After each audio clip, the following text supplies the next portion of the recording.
Hello. How is everyone doing? So, I suppose first day on the new block, getting an early morning session in. Hope you enjoyed that cinematic intro. But yeah, as you saw, we hit some safety bar squats for a top set of 2. Again, not going super heavy. I'm only first time doing safety bar squats in a long time, so wasn't going crazy with them today, but only managed to get 140 kilos on it. So it was fine. It was grand. One thing with like your safety bar squats is you'll notice that like you won't actually be able to put on nearly as much as you would like a back squat, just with the way that the weight is distributed on it. When you safety bar squat, the weight ends up way out in front of you. So you got to take that into account. But yeah, let's come along on this, I suppose, this vlog, this training session as I yap about a few things. I'm going to talk about a pretty big challenge I have coming up that I'm going to announce today. What it is. I have a few other details to finalize with it, but it's going to be probably my biggest challenge yet. And I've done a few challenges in the past, nothing groundbreaking by any means, but I'm really looking to push myself now physically over the next year. I'm going to do some cool things. Whether I succeed at them or not, I don't know, but I'm going to try, and that's the main thing. I'm just going to fucking try. But yeah, come along as I struggle through 2 sets of 6 on pendulum squats. So let's go. One thing with this is you really got to get your feet right. Foot placement is huge on this, I find, especially for my knees. If I get it wrong, my knees just feel awful on it.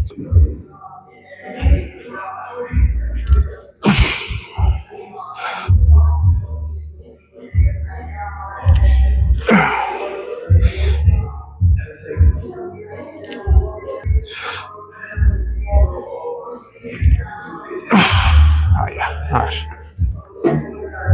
That was easier than expected. We'll go up. I've only 2 sets of 6 programmed, and it's only an RPE of 4, so I'm not trying to overshoot today. If anything, I'd rather undershoot, but I definitely think I could do a bit more. So let's do just that. I do love me a pendulum squat, I gotta admit. A few reasons why. For one, when you see someone do a pendulum squat, they get a hell of a lot of knee flexion, which means the quads get trained through a massive range of motion. I think the pendulum squat does this better than most other machines, especially like a leg press or a hack squat. And while leg press and hack squat are very good, I find the pendulum squat allows for a lot of knee flexion for more people. A lot of people find it a lot easier to get into that sort of deep level of flexion than they would other machines. Like if you saw me do a leg press, it looks like I'm doing half reps, but that's because I literally can't get any further. So pendulum squat is great for that. Secondly, you don't spend all day loading it. I've got one 25 kilo plate on it. Now I'm not going super heavy today with it, but that being said, again, like with a leg press, for instance, you're not going to put 8 plates on the fucking thing. You only need a couple of plates in this thing, and you're good. You're fine. The motion of the machine and how it only really allows for your quads to really do much work. Your hips and your glutes don't really do that much work in it, so your quads are pretty much isolated. The actual strength curve of the machine doesn't really allow for a whole lot of load, which means you don't spend a whole lot of time loading it, but it still challenges the quads and loads the quads nicely. So yeah, I gotta say the pendulum squat, if your knees can handle it, if it doesn't irritate your knees, it can be a phenomenal exercise to actually build a solid set of quads on you. So yeah, try it out if Jim has one.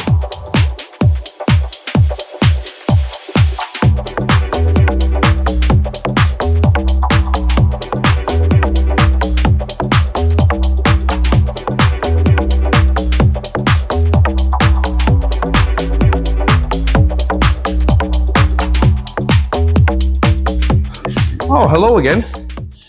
Welcome to my office. That's what that means. Hope you enjoyed that bench montage. I know I did. Really let my my videographer side out, my little creative side. That was a bit of fun. But yeah, we've got some weighted dips now. This is probably the part I've been looking forward to the most on this this block, nearly. Just this session anyway, at least, is I just, dips and I have like a very special relationship. I just love dips. I just think they're class. I think being able to get strong at moving your own body weight, especially when you start adding weight to it, which is what I'm doing today, I think it's a lot of fun. And weighted dips, I feel like I'm just teabagging the earth, so it gives you a weird sense of dominance. I can't believe I just said that, but I'm going to keep it in because I'm being authentic and shit, you know what I mean? So join me as I hit a weighted set of dips. Oh, let's go. Okay, got 25 kilos on the waist, on my hips, I guess, and the belt. Hit instead of 6 to 10 is what it says, 6 to 10. So we're going for 10. It's an RP 8. I think this should be less than an RP 8. I know the most I've done is like 50 for like 6, 7, or 8 reps. So just hitting this to start off with, straight in, and we'll add a bit more in the next set if it's feeling good.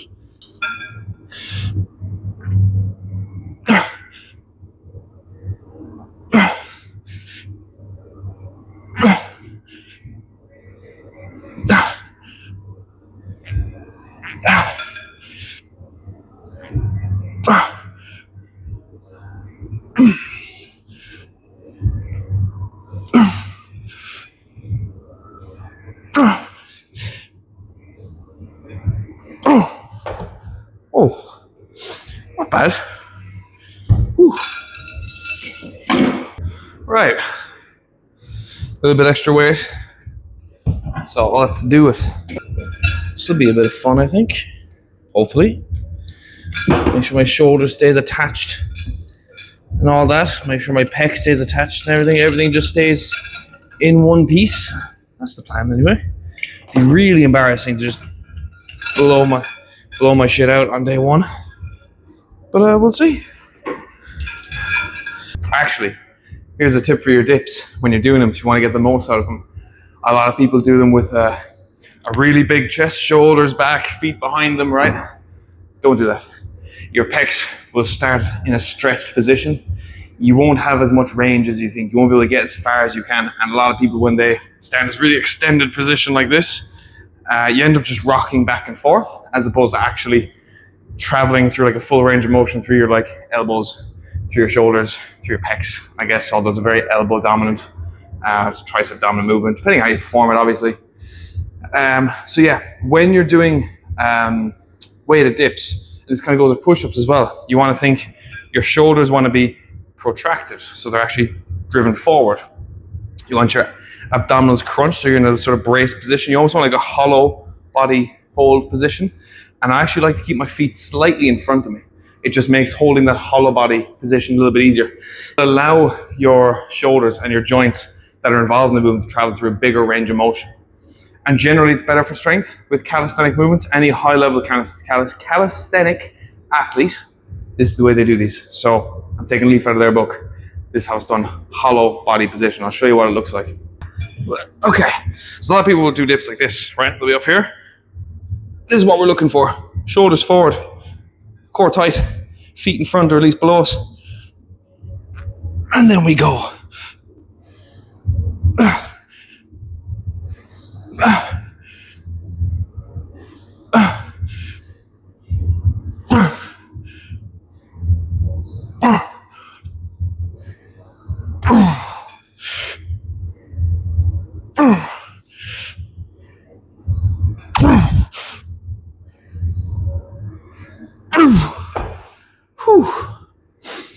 Oh, that's tough, but it's good.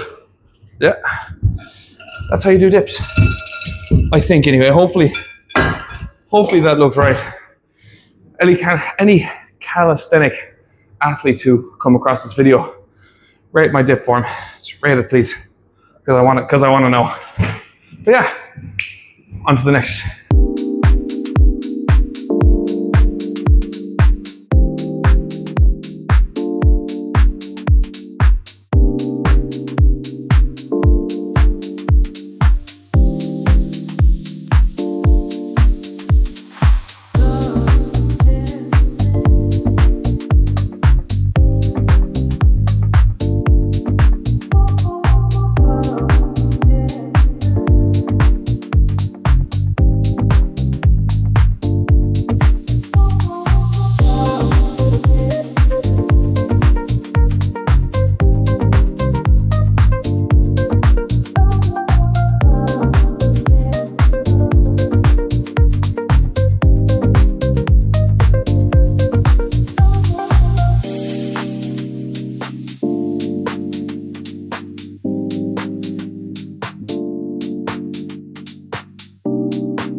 And we're back.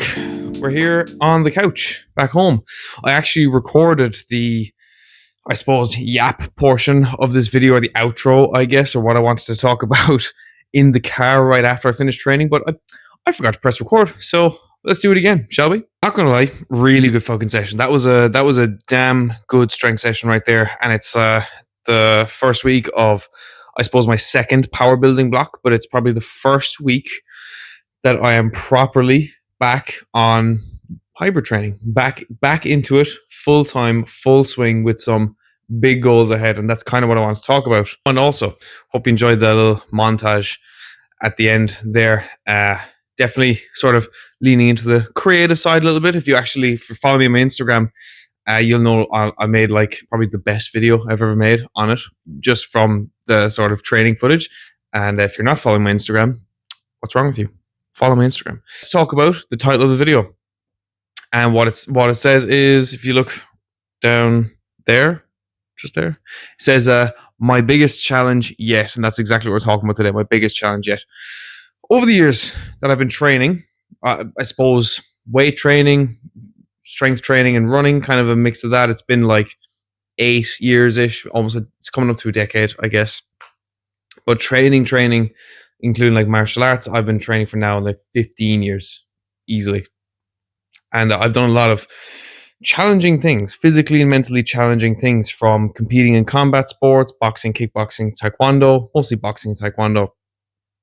I've done a photo shoot, 2 marathons, multiple half marathons, and a powerlifting competition most recently. And as much as I've embodied the hybrid way of training for a long time, I've never really done a hybrid challenge that would be a, how would you say, an expression of my hybrid training. So I've never done anything to express the results of my hybrid training. I've always like tested my physical capability separately, like doing a marathon, and while I've strength trained during a marathon and got stronger during my prep to a marathon, I've never tested that thing while also training for the marathon, if that makes sense, right? I thought, what better thing to do than to do that, test both.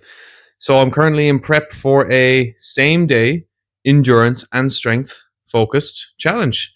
And more specifically, what it's going to look like is a powerlifting total and half marathon PB on the same day.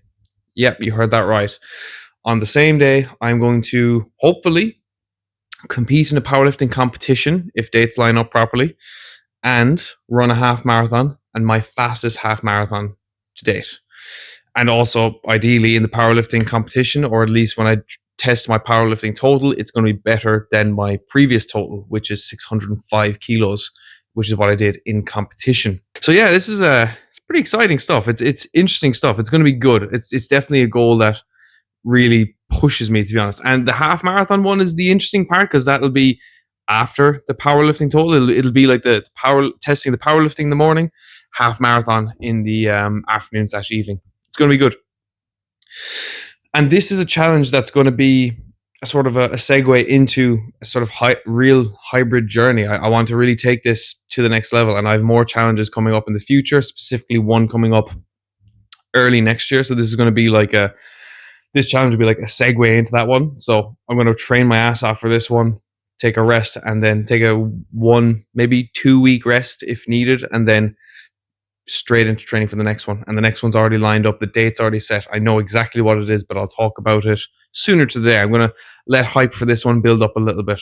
But yeah, this is very exciting for me, because I've never done something like this where I've tested 2 things at once. And I've always called myself hybrid. People have always looked at me as a hybrid guy. People like I've got a fan base, but like people who know me, it's like people know I love the hybrid style of training, but I've never actually tested my ability as a hybrid athlete with a hybrid challenge. So this challenge itself, this feat that I want to take on, is pretty big for me, and it's gonna be I think fun to watch and fun to go along in this journey. So it's definitely going to allow me to be a bit more creative with my videos in the future. So future content is definitely going to take a bit of an upgrade. Even like I said, the Instagram video this morning, like that I put out on Monday morning, which would be this morning, but you probably see this later in the week. So it definitely was one of my more creative pieces, because I it was just something I was passionate about. So yeah, I think hopefully now content is going to kind of follow that sort of trajectory of inspired, creative, and motivational. Hopefully, I do hope to motivate some people with this challenge that you can do some pretty crazy things if you apply yourself. And I think that's a big thing for me. Is I spent a lot of my earlier years of training, of just in general, right, like being quite average, like whether it be school or anything I really did, even martial arts, I was quite average. And I realized later on, once I got into the gym, that it was only because I didn't really apply myself truly to things. I did things casually. I did things half-assed, and I did fine at them, but I wasn't great at them. And then when I really found that I applied myself in the gym specifically, that like I got really fucking good at things. And yeah, I was same with running. I got a lot better at running once I really applied myself to running. And like, if anyone knew me when I was younger, I'd be the last person to see running. My lungs were like were horrible. I'd like they were in shit. Not I wasn't asthmatic or anything. I had an inhaler. I wasn't like someone who'd have asthma attacks, but if I laughed too hard, I'd have a coughing fit. You know what I mean? Right? I think it's kind of ironic though that I go into hybrid training now and I talk about how I'm, going against being average, rejecting being mediocre. And now I'm going into hybrid training, which is just being average at a lot of things. A power lifter is really strong, bodybuilder is really jacked and strong, I guess. Runners are fast and fit. And then a hybrid athlete is just kind of average at all those things. So it's ironic, poetic maybe, that I go into hybrid training, but it's what we're doing and it's fun and it's good. It's going to be cool. This is a big reason for the challenge, is to push myself, apply myself at something and come out with a really, really damn good result. Something that's inspiring, motivational, and something that's going to be a nice segue into that next challenge that we'll talk about in the future. But there's another thing, is that while it's all good to do challenges for oneself, I think it's important to do things for yourself, things that matter to you, because it's pretty hard to stick to something if you don't give a shit about it. And yeah, that's all I was saying that. But it's all well and good to do things for yourself in terms of working for something. But I think it's also important to sometimes do things that are for other things that are bigger than you. And that's why I'd like to do this for charity. So I'd like to, I suppose, start a fundraiser, figure out how to start a fundraiser, and sort of build awareness around a charity, I guess, of my choice. Any charity is a worthwhile choice. I'd like to pick a charity that I suppose connects to me. I guess I have a few in mind, and while they're all very good options, I can only really pick one. So I'm going to take some time to decide which one, and that'll be within the next week or two. We'll announce that, and then it'll be full steam ahead. So as we're going to train hard for a really, really big challenge, but for a really, really good cause as well. And it's going to be a really good time to sort of ride out the end of this year. And it's going to be great. But yeah, that's everything for me. My name's Luke Burke, hybrid athlete, coach. Coaching application is below if you're interested. If not, then please subscribe, like, comment, share. Comment what you'd like to see next. Or if you have any questions, leave them below. Follow me on socials as well, because I'll be uploading there as well much more regularly. But stick around here as well, because I'm aiming for once a week, going to put out some quality content on this journey that I'm going on. But yeah, thank you everybody who has watched. Thank you for the support, and I will chat to you all very soon. Cheers everyone. Much love.